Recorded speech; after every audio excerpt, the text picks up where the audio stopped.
বাংলাদেশ এবং বাংলাদেশের বাইরে যারা আমাদের এই লাইভটি দেখছেন, লাইভটি স্পন্সর করছে আতিক রহমান কনসাল্টিং হাউজিং, আমাদের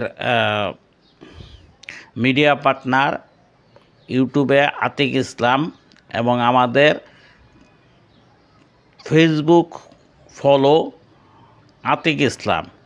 এছাড়া আমাদের আতিক ইসলাম হোয়াটসঅ্যাপও দেওয়া আছে।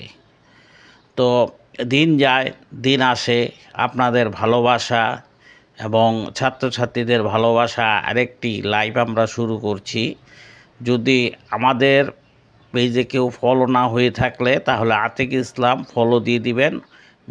ইউটিউবে আতিক ইসলাম সাবস্ক্রাইব করে দিবেন এবং আমাদের এই লাইভটি দেখবেন, যা নবম এবং দশম শ্রেণীর ছাত্রছাত্রীদের উপকৃত হবে।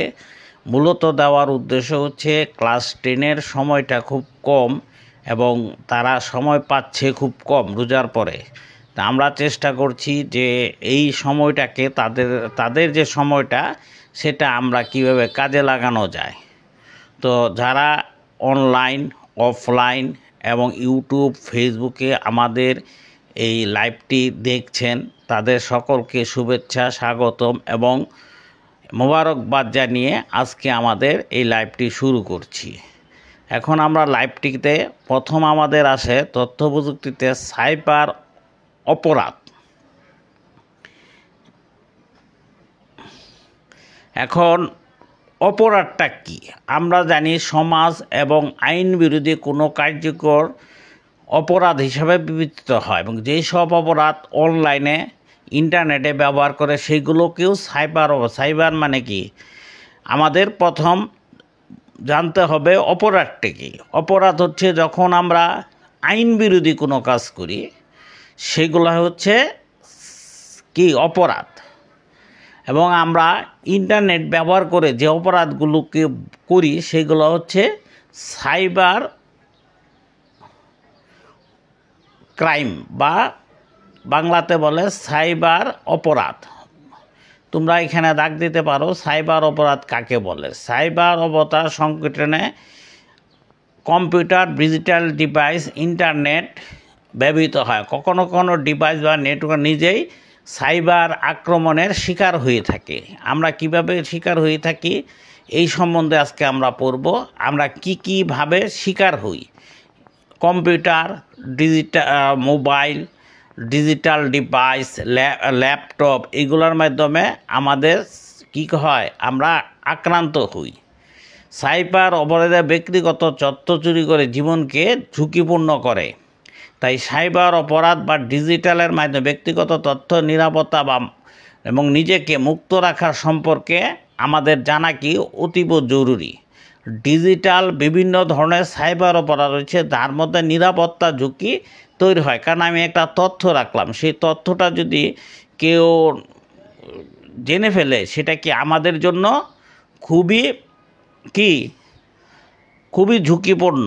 কারণ আমার আইডি কার্ড, আমার পাসপোর্ট নাম্বারে, তারপরে আমার পাসওয়ার্ড, এগুলো যদি জানে তাহলে কি হবে, আমার সমস্যা হয়ে যাবে। এবং আমার যে সমস্ত জিনিস আমার কম্পিউটার ডিভাইস যে আমরা কি করি, আমরা রেখে দিই, সেগুলোকে তারা কি করে, তারা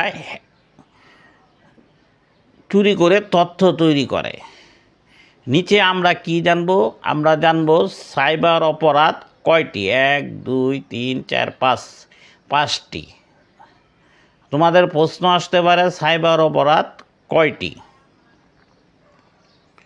তোমরা এখন আমরা সবচেয়ে পরিচিত আসছি সেটা হচ্ছে হ্যাকিং। এটা আগে প্রায়ই হতো হ্যাকিং। তারপরে brute force attack, data information আছে, ডিডস অ্যাটাক, কম্পিউটার মালওয়্যার। এখানে তোমাদের 4-5টা হ্যাকিংয়ের নাম সব সময় তোমরা মনে রাখবে। প্রশ্ন আসতে পারে কোনটি সাইবার অপরাধের মধ্যে পড়ে। হ্যাকিং, ব্রুট ট্রাস্ট, অথবা ডিওস অ্যাটাক, কম্পিউটার মানে এটা কি আমরা কিভাবে যাচাই করব? তখন আমরা পড়াশোনা করব, তখন আমরা মনে রাখব যে এই কয়েকটা হচ্ছে সাইবার অপরাধ। এখন আসো এক এক করে আমরা সবাই চিন্তা করছি সাইবার অপরাধটাকে কীভাবে হয় সেইগুলা সম্বন্ধে তোমাদের আমরা এইখানে বিস্তারিত আলোচনা করব, তোমরা সেটা দেখবে। এবং এই চ্যাপ্টারটা সবার মানে ব্যবহারিক জীবনেও এই চ্যাপ্টারটা খুব গুরুত্বপূর্ণ। কারণ তোমার তথ্য তুমি রাখলা, কিন্তু তোমার সেই তথ্যটা কি হলো, যখন তুমি এই তথ্যটাকে নষ্ট হয়ে যাবে তখন কি হবে, তোমার নিজেরই খারাপ লাগবে। বা তোমার একটা প্রয়োজনীয় ফাইল যদি তুমি নষ্ট হয়ে যায়, সেটা কাজ করতে খুব কঠিন হবে। তাহলে আমরা কি দেখব এখন? আছে আমরা হ্যাকিং। হ্যাকিং জিনিসটা কি দেখো,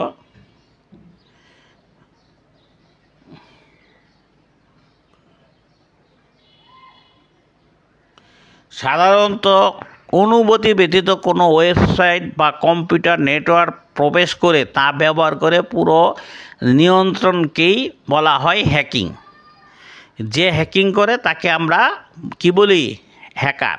এই যে তোমরা দেখো হ্যাকিং কাকে বলে। কি করে? সাধারণত অনুমতি ব্যতীত, মানে এই ওয়েবসাইটগুলো কি করে? অনুমতি ছাড়াই কাজ করে। এই যে দেখো তোমরা হ্যাকিংটা কি করে? অনুমতি ছাড়াই কাজ করে এবং ওয়েবসাইট কম্পিউটার নেটওয়ার্কে প্রবেশ করে কী করে? তোমার পুরা নেটওয়ার্কে নিয়ন্ত্রণ করে ফেলে। মানে তুমি যা কিছু তোমার সব কিছুই সে নিয়ন্ত্রণ করে ফেলে। এটাকেই আমরা বলি হ্যাকিং। হ্যাকিং দুই প্রকার। একটা হচ্ছে হ্যাকিং বৈধ, অবৈধ হতে পারে। এখন আমাদের প্রশ্ন জাগতে পারে যে এখানে হ্যাকিংকে বলা হয়েছে দুই প্রকার, বৈধ এবং অবৈধ। কিছু প্রতিষ্ঠান তাদের সিস্টেম সিকিউরিটি পরীক্ষা নিরীক্ষার জন্য হ্যাকার নিয়োগ করে। কি করে? মনে করো যে আমার একটা বড় প্রতিষ্ঠান আছে, তো এই বড় প্রতিষ্ঠানের কোনো তথ্য আছে যেগুলো তথ্য অত্যন্ত জরুরি, তখন কি করে? তারা হ্যাকার নিয়োগ করে। এই হ্যাকারগুলো হচ্ছে বৈধ নিয়োগপ্রাপ্ত হ্যাকার। তারা কি করে? এই হ্যাকারদের কাজকে বৈধ হ্যাকিং বলে। তারা কি করে? সবসময় চেকিং করে যে তাদের এখানে যে তথ্যগুলো আছে হ্যাক হয়ে যাচ্ছে কিনা। এটার জন্যই তারা কি করছে, এটাকে বলে হ্যাকিং। এবং অবৈধভাবে ইউনিক সিস্টেম চেক করার জন্য বৈধ হ্যাকার রয়েছে। এদেরকে হোয়াইট হ্যাকার বলা হয়। এদেরকে আমাদের প্রশ্ন আসতে পারে এদেরকে কি বলা হয়? বৈধ হ্যাকারদের কি বলা হয়? তোমরা দেখতে পারছো এখানে লেখা আছে, কি লেখা আছে? এদেরকে হোয়াইট হ্যাকার বলে। এবং অবৈধভাবে ব্যবহার করে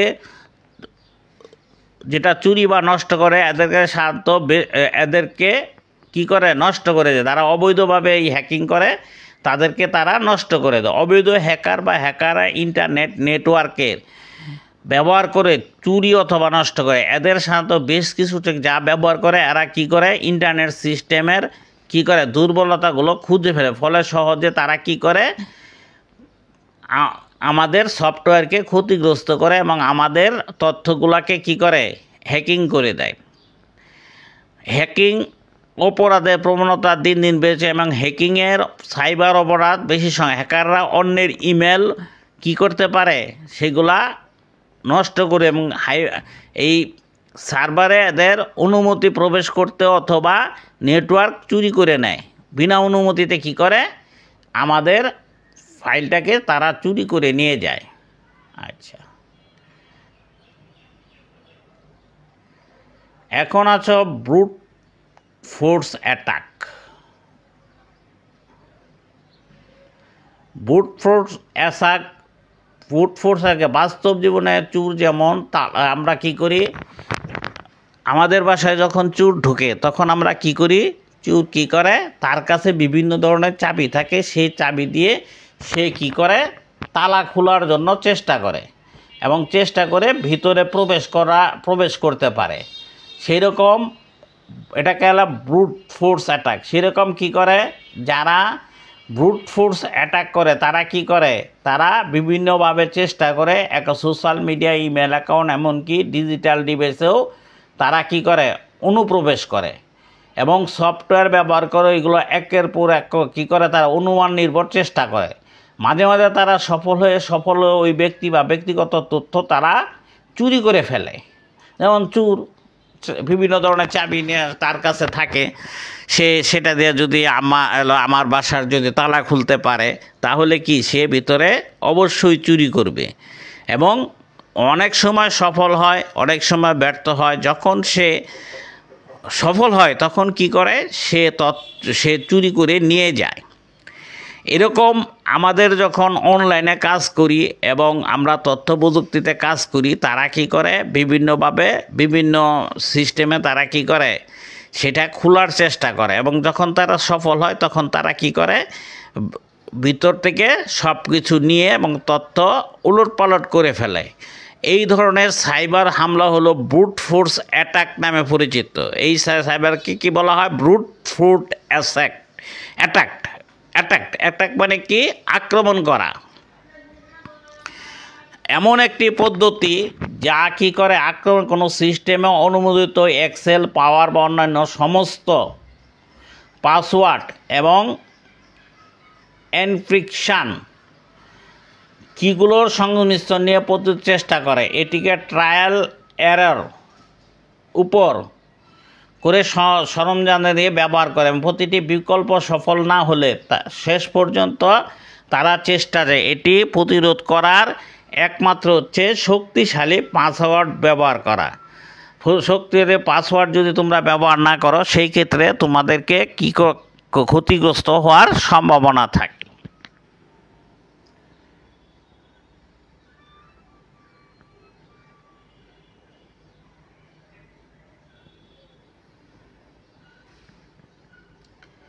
ডেটা ইন্টারসেপশন কি, আমাদের গ্রামগঞ্জে কি করে, আমাদের ধান পাট এগুলা আবাদ করে, এগুলোর জন্য আমাদের কি সেচকৃত পানি প্রয়োজন হয়। অনেক সময় দেখা যায় যে আমার যে জমি আছে সেইখান থেকে পানি কি করে, অনেকে চুরি করে তা কি করা হয়, কেটে নিয়ে যায়। একেই বলে তোমার হচ্ছে ডেটা ইন্টারসেপশন। এর ফলে কি কৃষক ক্ষতিগ্রস্ত। এর জন্য কি করতে হয়, সব সময় আমাদের নজরদারিতে থাকতে হবে। ঠিক সেরকম তথ্য আদান প্রদানের ক্ষেত্রে মধ্যবর্তী আড়ি পেতে নিতে পারে। এটা প্রায়ই আমরা শুনি, আড়ি পাতা। এটাকে বলে ডেটা ইন্টারসেপশন। মানে কি, আমার তথ্যটাকে আমি কি করি, অন্য একটা তথ্যকে গোপনে নিয়ে নিই, এটাকে বলে ডেটা ইন্টারসেপশন। আগে এটাকে বলতো কান পাতা বা আড়ি পাতা, যে